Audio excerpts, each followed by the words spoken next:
జాగ్రత్త మీ పెళ్ళంతో ఒకసారి చూసుకోండి, ఎఫ్ఐఆర్ ఉండొచ్చు. So hi guys, Ravindra everyday movie review అంటే చూద్దాం. సో దానికన్నా ముందైతే వీడియోని అయితే లైక్ అయితే కొట్టండి, అలానే సబ్స్క్రైబ్ అయితే చేసుకోండి. సో చెప్తున్నా కదా ఎంత రోతగా ఉందంటే ఈ సినిమా, వామ్మో సినిమా దరిదాపుల్లో కూడా వెళ్ళకండి. మూవీ యొక్క బేసిక్ స్టోరీ లైన్ చెప్తా, మీరే వినండి. సో మూవీ యొక్క బేసిక్ స్టోరీ లైన్ ఏంటంటే, హీరోకి ఇంకా తన వైఫ్కి వీళ్ళిద్దరికి వచ్చేసరికి పెళ్ళి అవుతుంది.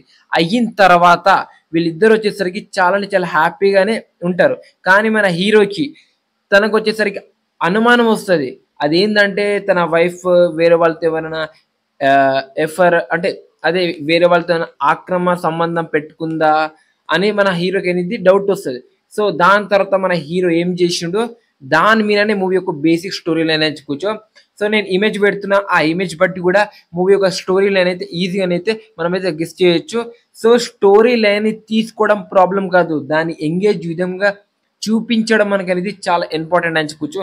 సో ఈ సినిమాలో అయితే డైరెక్టర్ కావచ్చు 100% అయితే ఫెయిల్ అని చెప్పుకోవచ్చు. అసలుకి ఆ స్టోరీ కావచ్చు కన్వీనియన్స్గా అయితే లేదని చెప్పుకోవచ్చు. ఎక్కడ కూడా ఎంగేజ్ చేసే విధానం కావచ్చు, మూవీ యొక్క స్టోరీ లైన్ కావచ్చు, అలానే మనకి ఇంట్రెస్టింగ్ ఈ సీన్ అనిపించిందిరా అని ఒక్క సీన్ అయితే అనిపించింది అని చెప్పుకోవచ్చు. ఒక్కొక్క సీన్ మీదట ఒక్కొక్క సీన్ మనకి రోత మనకి చిరాకు అయితే పుడుతుంది అని చెప్పుకోవచ్చు. అసలుకి ఎప్పుడైపోతుందిరా ఈ మూవీ రన్ టైం ఎంత తెలుసా, 1 hour 45 అంత ఉంది అంతే. కానీ చూస్తున్నప్పుడు లాగ్ అసలుకి ఏంద్రా 3 hours ఏమైనా ఉంది ఏమి సినిమా అని అనిపించింది. ఎందుకంటే అంత రోతగా అంత లాగ్గా సీన్కి ఎక్కడ ఎంగేజ్ చేయకుండా అయితే డైరెక్టర్ అయితే చేసిన చెప్పుకోవచ్చు. 100% ఫెయిల్ అయ్యింది. సినిమాటోగ్రఫీ కావచ్చు, విఎఫ్ఎక్స్ కావచ్చు, నాకైతే అంత ఓకే అనిపించింది.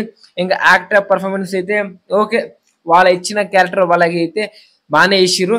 సో చెప్తున్నా కదా మూవీ యొక్క స్టోరీని చాలా రోతగా అయితే చూపించారు అని చెప్పుకోవచ్చు. నాకైతే మూవీ యొక్క స్టోరీ నచ్చలేదు, అలానే సినిమానే నచ్చలేదు. చెప్తున్నా కదా, డెఫినెట్గా చెప్తున్నా, సినిమా అయితే ఫ్యామిలీతో చూడొచ్చు, ఏదో టైం పాస్ కోసం ఫ్యామిలీతో అయితే చూడొచ్చు. కానీ ఫ్యామిలీని అయితే ఈ సినిమా అయితే చూపించకండి, డౌట్ అయితే వస్తుంది. అది మాత్రం గుర్తుపెట్టుకోండి, మూవీని అయితే ఫ్యామిలీతో చూడకండి. మళ్ళీ చెప్తున్నా, చూడనని ఎప్పుడైనా అయితే మీకు ఏ మూవీ చూడాలని అనిపిస్తే, ఒకవేళ చూడాలని ఈ సినిమాని అనిపించింది అంటే ఒకసారి చూడొచ్చు, బట్ ఫ్యామిలీతో అయితే చూడకండి.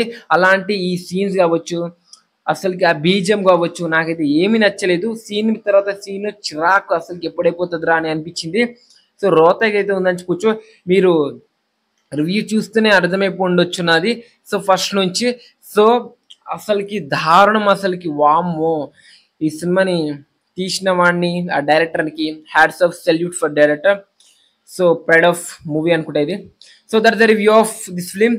ఈ సినిమా మీరు చూసుంటే మీకు ఎలా అనిపించింది, ఇది నా రివ్యూ. ఈ మూవీకి నేను ఇస్తున్న రేటింగ్ 5కి ఎంత ఇద్దాం, 0.01 అంతే, ఇదే ఎక్కువ. మరి మీరేమంటారు కామెంట్ చేయండి. ఓకే మళ్ళీ నెక్స్ట్